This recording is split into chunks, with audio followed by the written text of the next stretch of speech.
Hey guys, beautiful morning up here at the fields today. Going to be flying the Gremlin 3D printed FPV plank. Just go over what we're working with here. The airframe is obviously the Gremlin. It's printed from the Polymaker pre-foamed lightweight PLA. It's really nice to print with. So just go over the electronics. The servos, these are the Emax. I honestly forget what they're called. They're little 5.5 gram servos. They don't really fit in here, but I made an adapter that goes in there, and the STL will be in the description. Anyways, the flight controller, it's a Matek F411-WTE, I believe. It's one of their wing boards. Going back there is a little SpeedX 20 amp ESC, and that goes into a RCN Power Smooks 1507 Plus. And that's spinning I think it's a Gemfan 4052.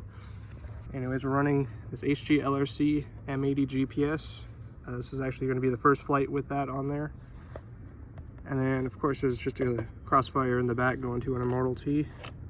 Then I'm running a 3S lithium-ion pack. This is built from the Molicel P28As. And up in the front here, can't really see, but there's just a little Runcam. I think it's a Microswift 3. It's just some camera I had laying around. And then behind that, there's an RDQ Mach 3 going into a TrueRC Singularity. So let's get this in the air.